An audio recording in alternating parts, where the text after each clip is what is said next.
topic here that would be interesting to you. Come over here. This one has to do with hearing and your ear. So tell you why you have an earache. 3 for each. That's wicked. No, I said you have to do 3 for the first place, 3 for second, 3 for third. The second one. You have to sharpen,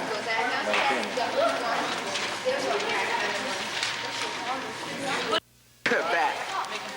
Uh-oh, we'll compact this. Yo, Pat, film Mr. Powder. Caused a lot of interest in this particular project. People have stopped and looked at it. Why don't you tell us what you did to determine your answers here? First of all, I got a word fast. Speak up, because we want to pick up your sound, you know. So. Go ahead. First, I got a gravy bastard, and I got it. I took a gravy bastard, Yeah. and I put a cigarette in the tip of it with a rubber ball. Yeah. I lit the cigarette and let the smoke go through it by puffing it with the rubber ball. Right. Then the smoke went through the wad of cotton. Wait a second, I have a question. What is this thing called again? A gravy basket. All right. So. A weight of cotton? A wad. Oh, wow. I took a wad of cotton and put it in the middle of the gravy baster, and I let the cigarette smoke go through it. And while it went through it, it left tar on it, a brown tar. And that's what's up there. Yes, that's what's up there. So what'd you find out? I showed that the non-filtered cigarettes had a lot more tar on them. And the menthol Newports had less. Out of the 3 cigarettes that I tested, Marlboro, Newport, and Pall Mall. Okay, so you were able to do this whole thing without actually smoking the cigarette. Yes, because I do not smoke. I'm against it. Sounds very good, Derek. Thank you very much. There you go. Want to tell us about your project? Well, it's the effects to see. My project is to see how rain, see if rain is killing our cover, that is our exterior paint. Okay. I used 3 different kind of water samples. Distilled water, which is neutral on the pH scale, and acid water and our area rainwater. I tested the pH of the area rainwater and the acid water. I found the area water was 5.3, and I used sulfuric acid because that's what acid rain is mostly made of, that and nitric acid. And it was very strong, so I diluted a little so it would speed up the project somewhat. So I made it to about 2.7 and even a little lower. So I used different kind of surfaces for the experiment. I used wood, brick, and aluminum. And I painted them evenly and let them dry. And each day I put a controlled amount of each liquid on the surface. And after a week, these are my results. What'd you find? Well, the epoxy, I used an epoxy paint. It's supposed to be acid-proof or acid-resistant. And I found that the epoxy with the acid water was leaving a strong stain, and with also a film. No, this was the area, sorry. A film on the aluminum. I found that the epoxy was resisting the acid somewhat. Okay, which one did you find was affected the most by the rain? I found, well, I had the better results on the acid water with the epoxy. You can see stronger stains on the 3 with the acid water. But my hypothesis is that with the normal exterior paint, the acid water it absorbed much quicker. Every type of water absorbed quicker with the normal black paint. And my hypothesis is that it's absorbing into the material and is possibly breaking it down from within. So did you find that the rain is killing our exterior? I found that it is. It's going to be somewhat. I'm sure, like, paint companies test over years, and I didn't have time. Right. So I'm sure over years that paint would eventually corrode even the surfaces. But it also tells that the epoxy paint is somewhat acid resistant. Okay.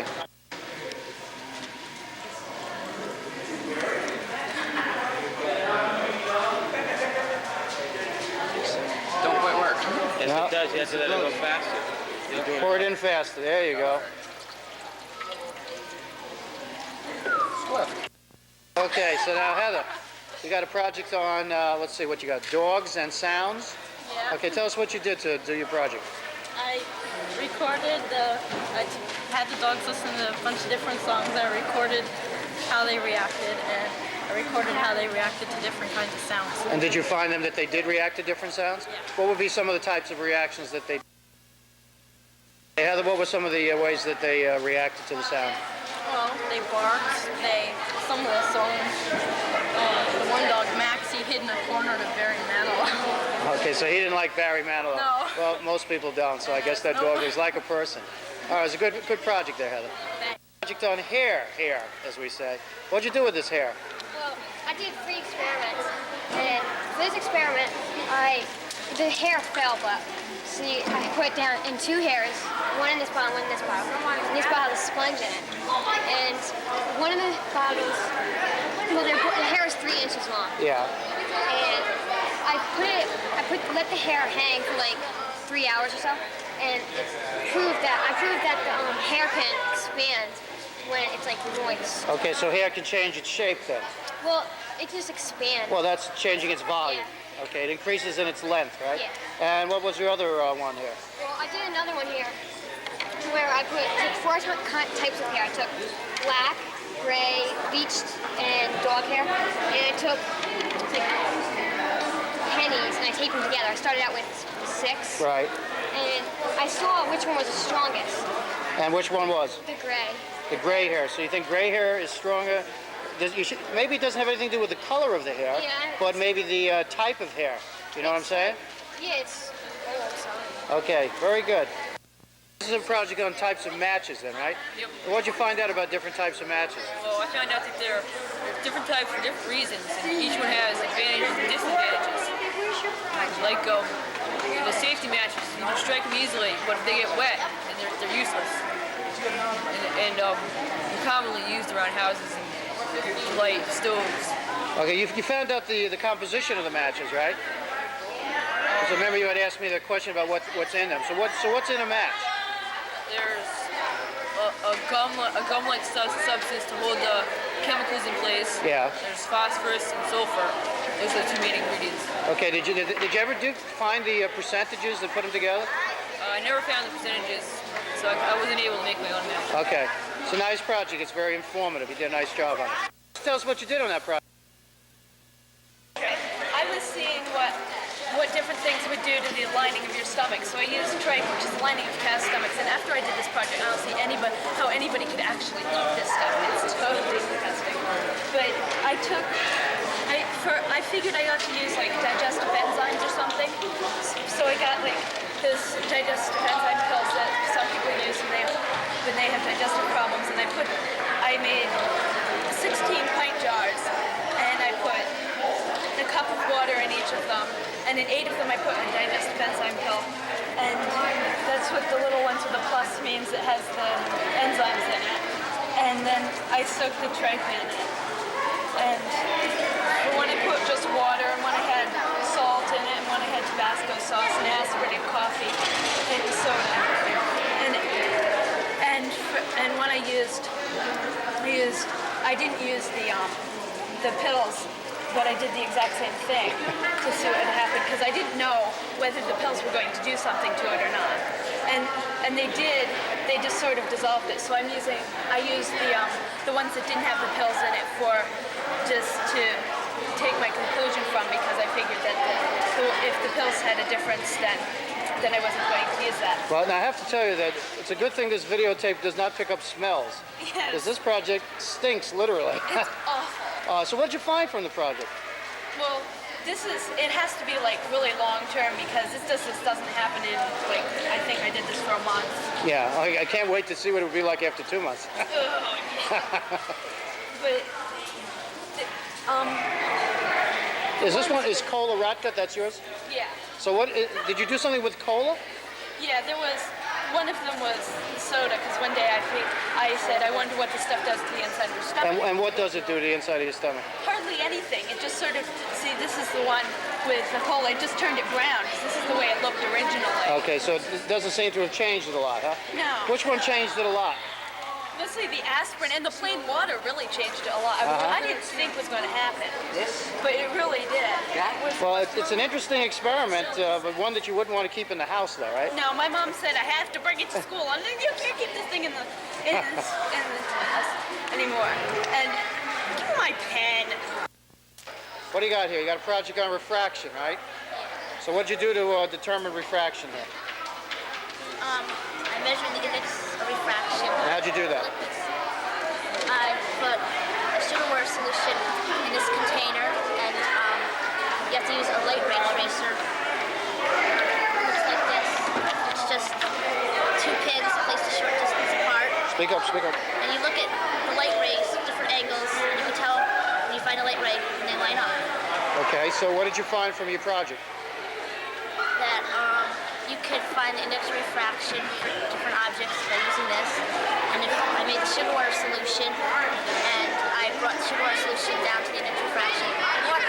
Okay, by changing the relative concentrations of the water and the sugar water, is that what you're talking about? Yeah, I decreased it by 10% each time. Okay, and your results are plotted on this graph right over here? This one. On this graph right over here. Okay. That's a nice project, Sarah. Did a nice job. It wasn't so hard, was it? Project on what now? Projectile motion. Okay, so what are you going to do here now so I know how to follow it? Okay. I'm gonna take the gun and shoot that thing down. Uh-huh. How do you do that?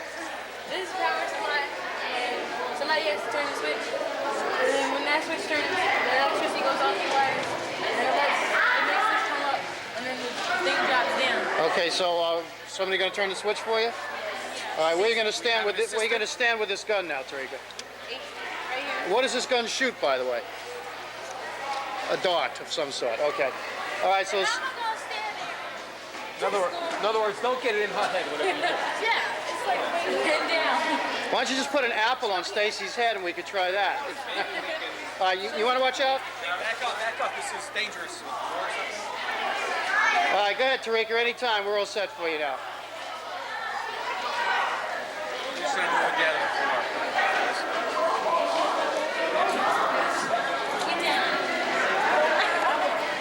All right, go ahead, Tarika. Hold on, I'll get.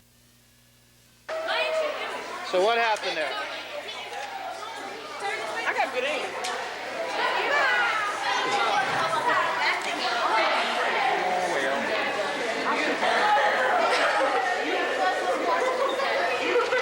Okay, so William, you got a project on senses, right? Yes. Okay, well, what did you do in your project? Well, I wrote about each of the senses: seeing, hearing, taste, smell, and touching. And for each of them, I did a little project on them. For the eye, I drew the eye, and I drew an ear. And I did an experiment on the blind spot for the eye, and there's a little paragraph written about it. And the ear, I wrote a paragraph about the ear, the computer. So how many experiments did you do? There's 3. Okay, and what did you find out? I found out where my blind spot is. Where See, is your with blind this, spot? It's about right here. Because when I close my left eye and look at that dot, I can't see that dot. Okay, so there is a blind spot there. My blind spot's about here. Okay. And on taste and smell, I asked my brother, I blindfolded him. That was fun. Yeah. And fed him different foods with his nose closed. And he couldn't tell you the different tastes then. No, just by the texture of it. Right. He was a little annoyed when I gave him a potato. How old was your brother? 17. 17. Oh, this is your older brother. Yeah, this is my older brother, So Ralph. this was your chance to get back at it. So I fed him a potato. All right, well that's cool. And I did an experiment on touching. I had to draw all dots over my arms, and then I touched it with a pin, a bristle from a brush, a cold probe, and I felt which one I felt. I felt everyone except for I didn't feel some of the cold ones. Okay, now not a bad project, Robbie. Thank you. Thanks very much. Now that's a ferocious rabbit, girls. It may also be, you heard of rabies? That's a rabbit. That's Brian Tutorial's. Project on water. All right, what did you do with the water, Anthony? I took most testings of this water, like I got it from pond water. This is pond water. Yeah.